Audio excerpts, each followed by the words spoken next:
We are in the middle of 1 Corinthians chapter 7. We're going to be picking up in verse 32. And as such, we're in the middle of a chapter that's addressing various questions pertaining in one way or another to marriage. And this is the first series of questions. He's going to be getting into others that follow in a more lengthy way.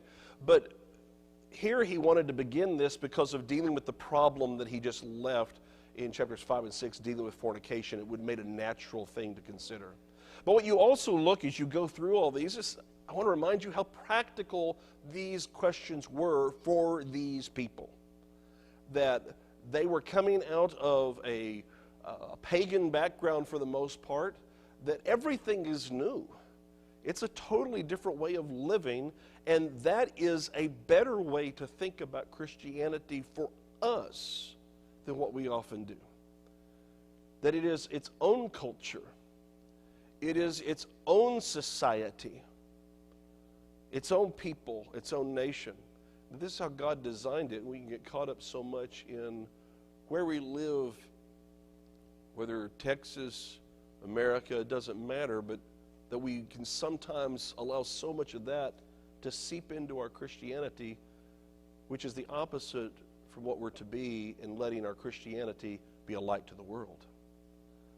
So as he's dealing with these questions, very sincere questions about, well, is this okay in marriage? And is marriage still okay as we are? Or do we need to not be married?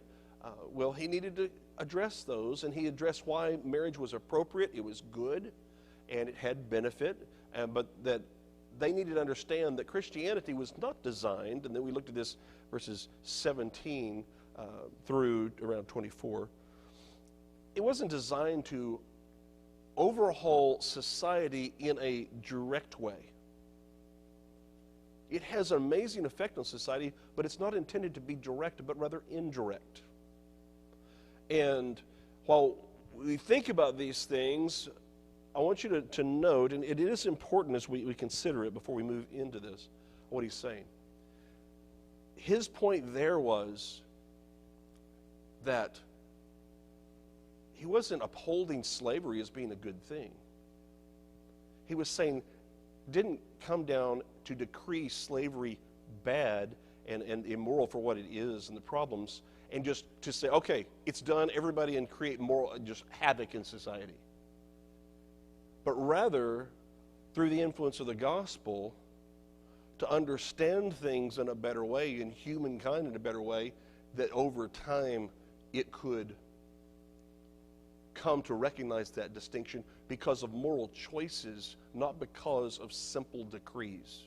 And when you understand that principle applied here, that overcoming racism, you realize he dealt with slavery and racism were essentially the two things he talked about. I didn't come to just decree about that. That will happen, and yet the Bible addresses both in principle, in showing how these things are best overcome. Well, then last week, we looked at the specifics giving judgment. So now we know that we've moved from here's what is marriage. Yes, you stay married. God wants you to stay married. He reaffirms Jesus in Matthew 19. But now we're going to deal with some practicalities and judgment. And the thing that mattered most in this section was understanding it was judgment, and two, there was a particular situation that was ongoing, that or at least anticipated, of why this could be a potential problem. And we talked about how we do not know precisely what that could be. Now, we kind of ended, and I was giving some hints out, so I want to give a little bit of information, and then that'll allow us to move on. When you realize that this was written in around 55 AD, they just had a change of emperor in Rome. Nero has come on to become emperor after Claudius' death, and that's going to change some things. Though really, Nero, the first several years of his reign were not a problem because he relied so much on Seneca, who was a Stoic philosopher, for guidance and a lot of those things. So it wasn't as big a problem as what we see later on during his reign. Okay, he decides that Seneca's no good, and so he's gone, and we see everything go downhill from there. But when you think that in the future, what you have in 55, what's going to happen in the coming years, within less than a decade, you're going to have the persecution in Rome in 64 after the burning of the fire in Rome. Within 15 years, you're going to have a major rebellion in Judea, which creates all sorts of pressure on the rest of the empire because people who live a Jewish life can't be trusted. Well, guess what? Who counts as someone who lives a Jewish life? Anybody who believes in one God and tries to live morally. Okay?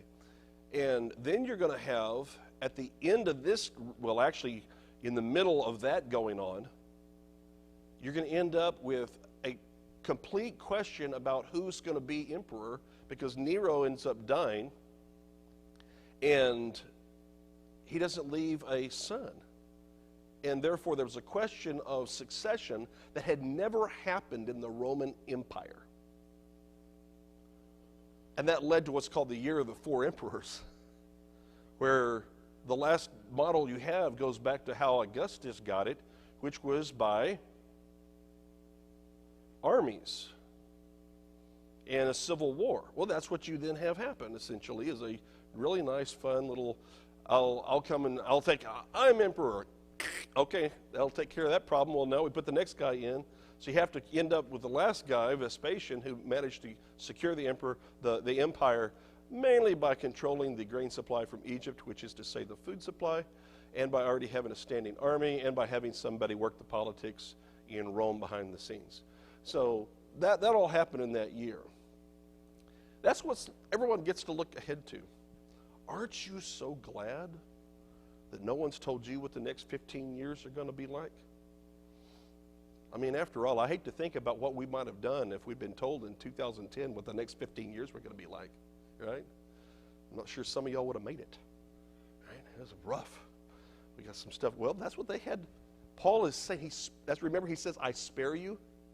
I don't want to go into detail on all this. There was, of course, the problems also of famine caused by some of these different things. So all of those things are possibilities. We don't have anything specific to it.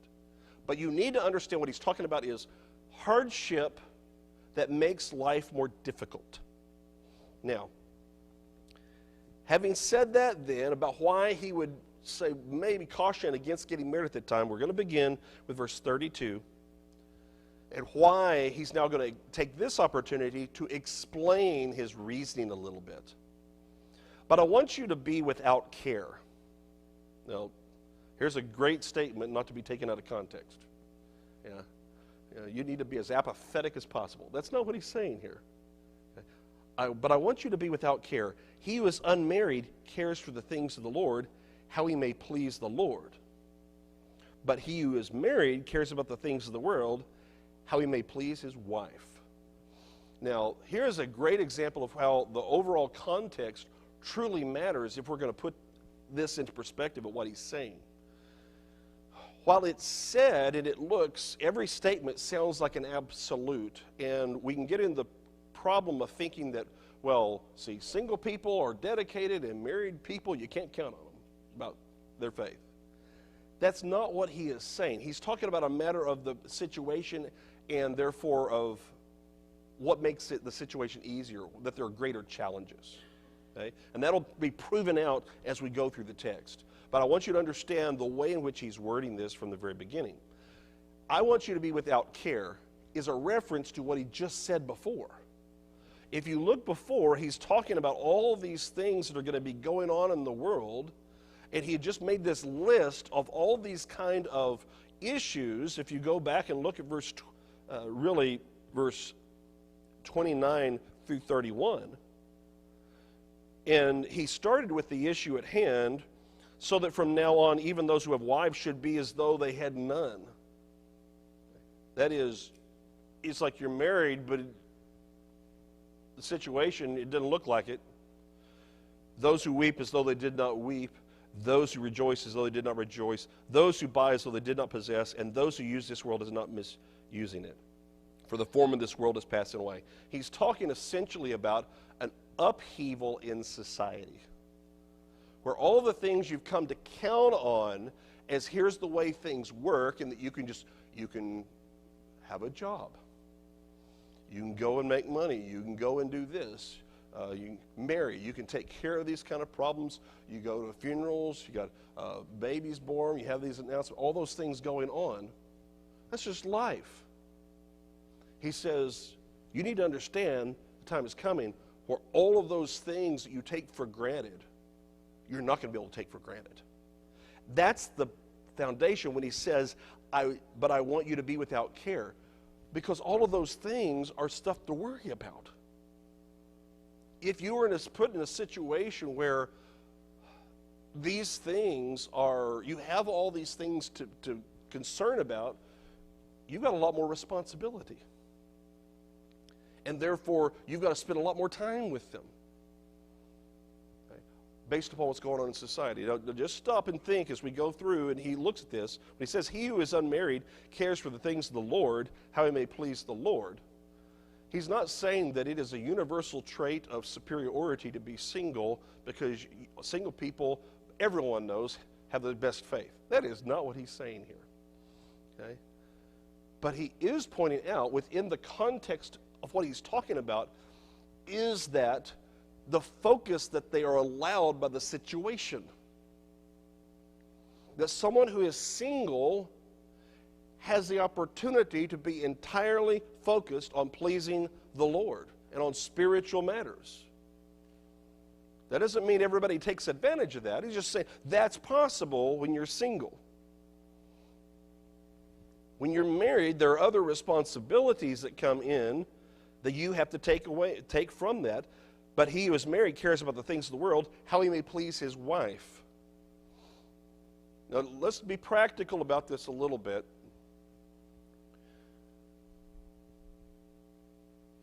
If I am, easy, I say easy way. Insurance. All right? We got to have insurance. Life insurance, health insurance. Okay, what's the point of insurance? If I'm single, does it matter if I have insurance that much? I am unattached. Do I need to have this great life insurance policy? Not that I have one anyway, you understand, but that'd be nice. Okay. You say that, and you say, it's like, hey, whatever is it, y'all divide up. There you go. Whereas, as someone who's married, I'm trying to find out some way that when something happens to me, I'm still taking care of my wife. Why? Because that's part of being married. You have children. Well, now we've got to figure out a way to handle those things too. And it also limits what I'm going to do, because I don't want to put myself at risk the same way. One of the advantages Paul had, and he's going to refer to this in different ways, of the travel that he did was because he was single. He could be gone and travel into very dangerous places, put himself at risk on multiple occasions we know of. When you're stoned on that first missionary journey, when he's almost killed in the riot in Ephesus, shipwrecked on the way to Rome. It wasn't that no one would care. People would care a great deal, but he didn't have any kind of sense of obligation to anyone else that allowed him the freedom to do those things. You don't see Peter doing that the same way. Now, the other apostles, you see them move and everything, go to different areas based upon history. But we need to make sure we understand a little bit about what the benefits were. If I am, it's a harder and a bigger thing for me to take an overseas trip being married. There's just a lot more things to consider about it. Okay. So now I wanted to put it in that perspective so that you understand that, number one, they didn't have insurance, and that he's looking at, you've got all these responsibilities. You did not have a strong economy that allowed for a whole lot of women in the workplace. You had some, but for the most, you're dependent upon your husband for income. So now we've got that situation, and he's going to deal with that in other ways coming up too. It's this problem of this dependency that comes in about we've got some real issues that are potentially there, and that you've got some hardship coming on the way, and you're going to have children, and now we're dealing with that too. I just want us to understand how these verses relate to what came before it. We'll see it become clearer as we go through, and why there's such a danger of going to a text and just, oh, I like that wording, and go somewhere else. It needs to stay here to understand it well. There's not that we don't have some good things. It's sometimes I like to point out that, he's saying here that in marriage you're supposed to help please your wife. Some guys need to hear that. That's a good thing. There's responsibilities involved. But he is doing that for the purpose here of making sure you understand that you've got a divided attention in terms of your responsibility. It's not that he's saying that you are less Christian. He's saying that you just, right now, you're not going to be able to do the same things. Okay. So now he's going to pull this together in verse 34. There's a difference between a wife and a virgin. And he's going to now clarify. It's almost like you need to put a colon here. He's going to explain what he's talking about. He's still talking about care. The unmarried woman cares about the things of the Lord, that she may be holy both in body and in spirit. But she who is married cares about the things of the world, how she may please her husband. Okay, see now with the connection, it's a two-way street here, which is exactly what he had talked about, the reciprocity of love in marriage that he addressed in the first 7 verses of this chapter. It is appropriate. He's not in any way demeaning that. He's stating it as a reality. So he's simply coming back to this fact where he stated the principles in our first 2 verses, and now he's coming down to make the application of why there's an issue with it. So now you have the unmarried woman, okay? So we got basically men and women. Men verses 32 and 33. Now you come into verse 34, and it's the women. He's stating the way this works in relationships, and that you're not married as a woman. You can give yourself entirely over to doing things that would benefit the work of the church in different ways, and to making sure and paying attention to your personal holiness. You might note there at the middle of this verse the reference to both in body and in spirit that are an allusion to the end of chapter 6 we discussed. But she who is married cares about the things of the world. But he's going to specify what? How she may please her husband. It's not saying that if you're a married woman, you're worldly. Okay? It's saying by the necessity of the nature of what marriage requires and the responsibilities that go with it, that your attention and responsibilities are going to involve things that are of this world. Taking care of your husband, home, those kind of things that go with it. And so, what is it? Your time, your energy are already accounted for those things. And that's time and energy you cannot give to the Lord. That's all he's really saying here. So now the question is why, and that's verse 35. And this I say for your own profit. He's saying, I'm doing this because I have your best interest at heart. I want the situation, I want to be good for you. Not that I may put a leash on you.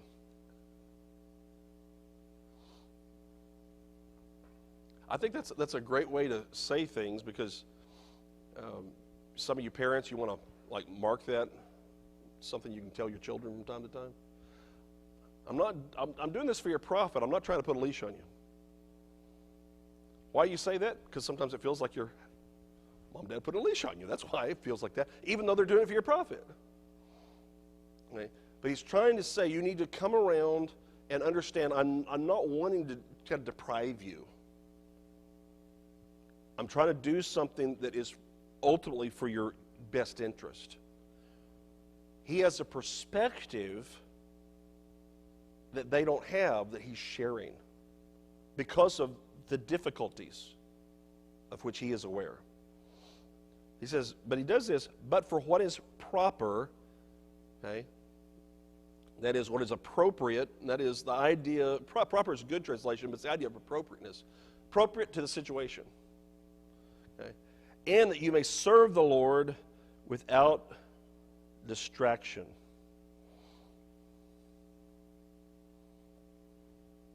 Okay. How do we reconcile if he's going along this and saying, this matches everything he's been saying, that marriage is a distraction, your spouse is a distraction.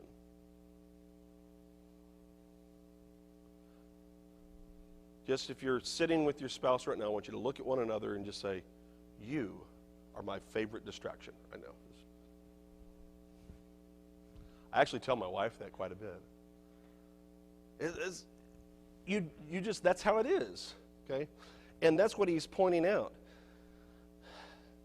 The end of what he is trying to get to, though, in doing all this, is that there is a responsibility that in marriage that takes away, again, with what you can do otherwise.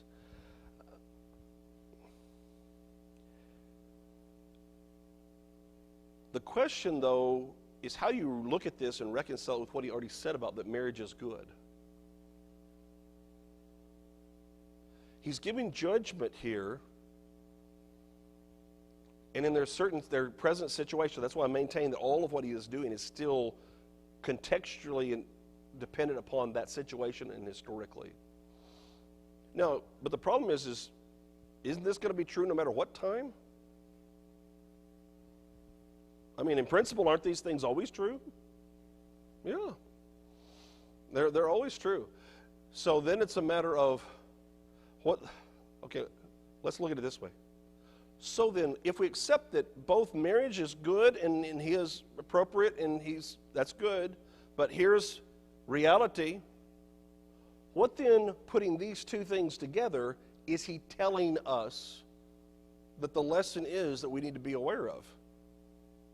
If marriage is fine and good, don't leave, spouse, stay married, have children, all that, but at the same time, you need to understand there is something that can be a challenge within marriage. Here you go. What is he trying to tell you? That when you get married, you need to be aware of the challenges and that there are temptations associated with that will hurt you spiritually because of becoming distracted from what is to be your focus. Now, going back to how we laid this out originally, that he's not saying, when he puts the two, as if we have this bifurcation of which you have the single spiritual people and the worldly married people over here. That's not what he was doing. But he was talking about, though the difficulties or the challenges are different, then he is pointing out that because of marriage, you can be distracted about who your priority should be. Remember, the whole text here is about priority. And the concern he is going into, that he wants them to be aware of, as people who are coming out of paganism, that they need to understand is that in your marriage, which he just told them, spent half the chapter telling them was a good thing and they need to stay married, but that there are challenges associated with it because you can let that person end up being too important. So now we have to say, well, how important should that person be and how important should that person not be? Now, he's already given us hints earlier in the chapter, in verse 15. Because in verse 15, passage, remember, about not under bondage, that the idea of the person who would have a spiritual influence to take you away from Christ, you needed to always maintain that you're bound to Christ in a stronger way in your own heart. And if that person says, I'm gone, if you're going to keep being a Christian, you say, okay, I'm going to keep being a Christian.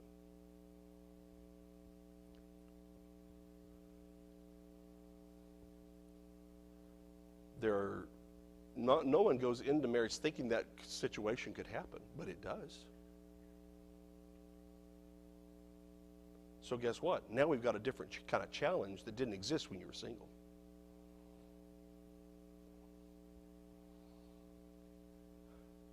So he's putting all these things out there for us to understand that there are unique challenges and additional challenges just to being married because of distraction, out of priority and letting the marriage take over. Think of it this way, same way, get into marriage class a little bit.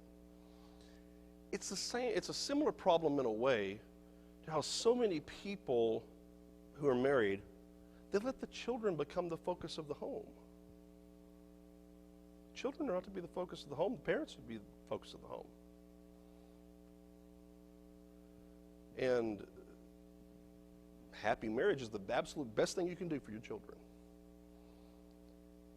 And when you flip-flop that and those get out of priority, you end up with a lot of issues. Well, when you are a Christian and you're married and you flip-flop the priorities of family, marriage, and your Christianity, you end up with even worse issues. And it doesn't always show up at once. It's going to show up when you're really tested as to who am I going to marry? What are we going to do after we're married? What's going to be this new home, and what is it going to revolve around? What are going to be the morality of this home? It's a lot of blending to happen there. Some of y'all who are married ought at least give me a nod here and there and say, yep, that's right. This is how it goes. Well, those are very separate challenges that a lot of times that's when some of those challenges hit you don't even think about before. About how that small little decision affects so many other things about your marriage. And it has to do with whether or not, then we'll move on, having the right worldview. And the same worldview is key to so many other decisions. It just puts all these things, says, here's how we're going to do. You don't have to get together. You know a discussion that Tracy and I never had? Are we going to worship today? Never had that discussion. It was a given.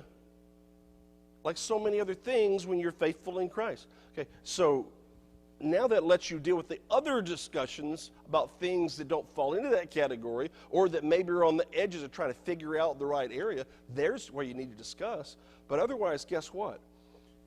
So much of what you're having to deal with then becomes these big, looming, confrontational kind of issues that unity in Christ takes care of. Now, he didn't, remember earlier he said, if you don't have that and you're already married, you stay married. You're going to work with that. But he's also now here talking about what the nature of these challenges are tied to. So let's put it back through and consider all these different scenarios. He's talking about the single people. He's talking about married people where both are Christians. He's talking about marriage where one is a Christian, one is not. And all of these kind of points need to be considered in light of that earlier discussion about why the cares, want to do things, want to more money takes to have a family. Those things are real, and we need to acknowledge them, and therefore have a plan to make sure that our priorities in a new home, in a marriage, and starting a new home, that our priorities are aligning with Christ's priorities. And work on that, I'd say, before the wedding, okay, to make that work.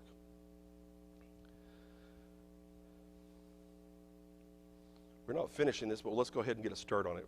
Verse 36.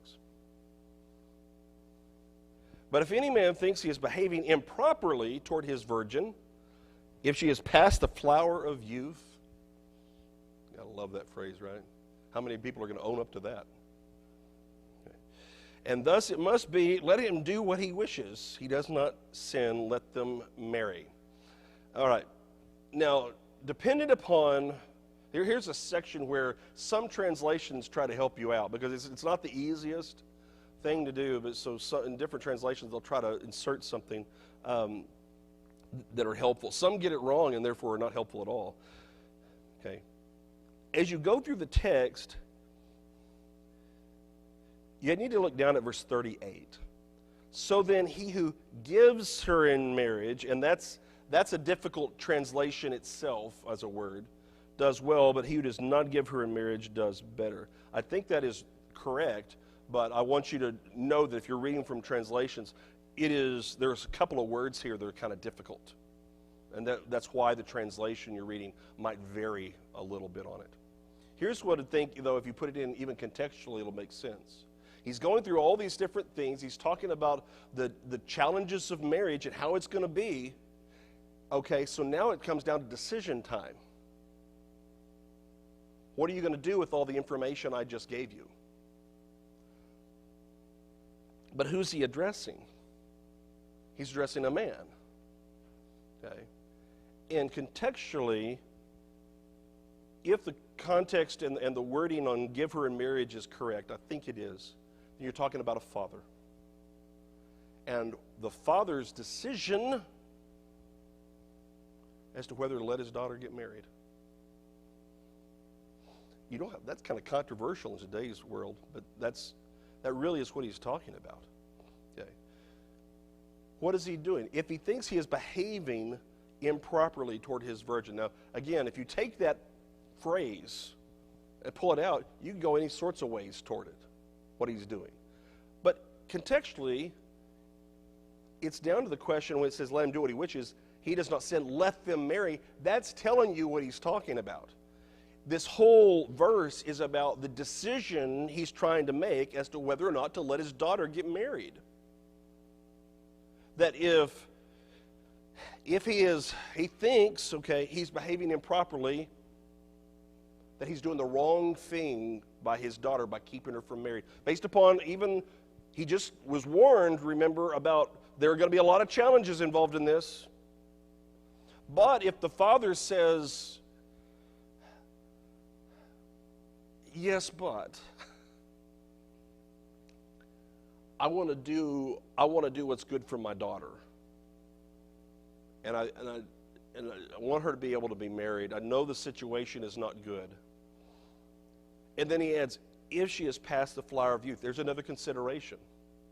That if you have a present distress, mentioned earlier, so this could be that there was something specifically going on in Corinth that was a problem, and he's just saying you need to wait for a while. We talked about the economics of it, like the Great Depression. Okay, you could have been short, but need to wait for a while. Well, when does waiting to get married not seem like such an appealing idea? If you're already old enough to where maybe you're wondering if your chances are going down, your opportunities, how long do I need to wait? That is I love this about Scripture, though, because you don't get an age, because that's going to vary depending upon the society. What would even be considered this, right? Some societies you hit 20 and you're like, ooh, old maid. Thankfully we don't have that problem today. But we need to recognize while they work it this way. Tracy? Yes. Tracy brings up that this is also a question of flower of her age, about how long is she going to be of childbearing age. There are other considerations on all this. So he doesn't want her to miss out. Father of 2 daughters, I understand. Especially having just had one get married. And he says, but then how Paul ends it. And thus it must be, that is, go ahead. Let them do what he wishes. That is within your discretion as a father. He does not sin. It's the father's decision in this situation whether or not to go ahead and using his wisdom of whether or not to let his daughter marry or not. It's within his discretion. He doesn't sin if he has them go ahead and get married. That's all right. Why? Because it's a matter of judgment. It's a matter of wisdom because of the situation that in his judgment, age, opportunity, where they are, outweighs the difficulties of that present distress. Okay? Verse 37, we get the flip side of this. Nevertheless, he who stands steadfast in his heart stands firm, having no necessity. Now notice how the contrast is working between these two verses. There seems to be an indication that there's a more pressing matter for the verse we just covered, that time and everything that need to go ahead and marry, whereas that's not where this situation would be. There is no necessity. And I would argue it's more likely tied to age based upon the previous comment. But has power, authority, the word, over his own will. Okay, that is, he's not, Dad is not persuaded that this is the right thing to do right now. Dad's not persuaded. And is so determined in his heart that he will keep his virgin, meaning at home. That's what he's wanting. There's a beauty about this word too, and it says he'll keep. It's a general word. I don't want to give the wrong idea, but there's an idea of guardianship to it too. About as a father, you keep, and therefore you're trying to keep and guard and take care of, and that's what he's talking about. That he'll continue in his role as father to take care of her rather than having her marry someone else so he can take care of her. Notice the difficulties addressed earlier come up to this. It's a lot harder for someone who's starting out to be able to be in a position to be able to support somebody. And that's just a reality. We've seen that recently.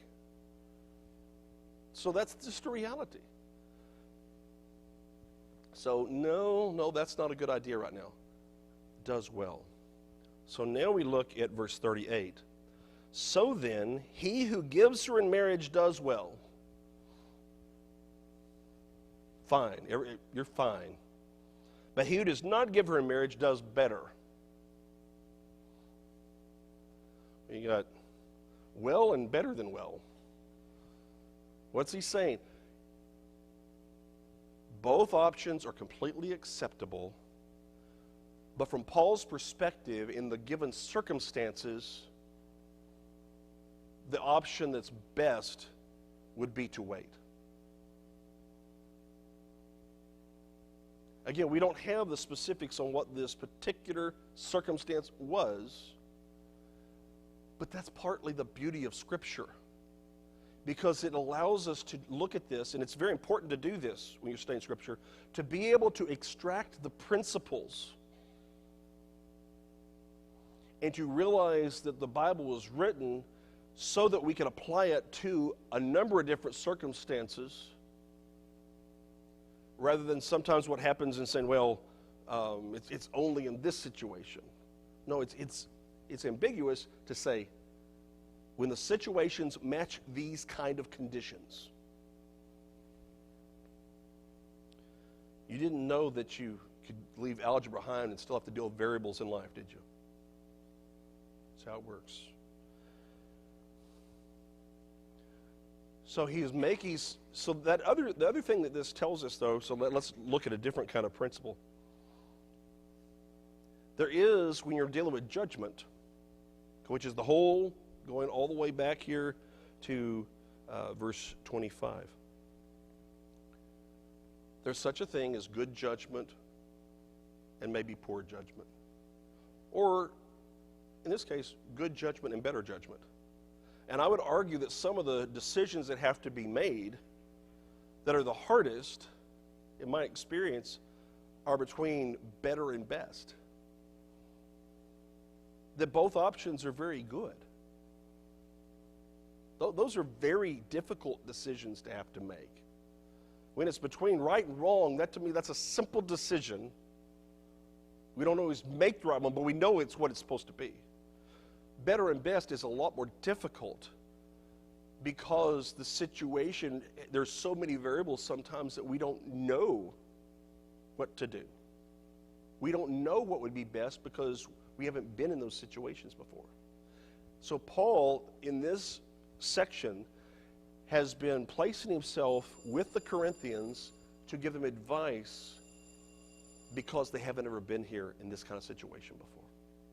And it's just wonderful example here of how we need to handle matters of judgment and put things into principle, and also things we need to think about when it comes to the young people who are getting married, as well as those who are older. All right, we will pick up next week in verse 39. So I'd like to say we're out of the controversy, but we're not.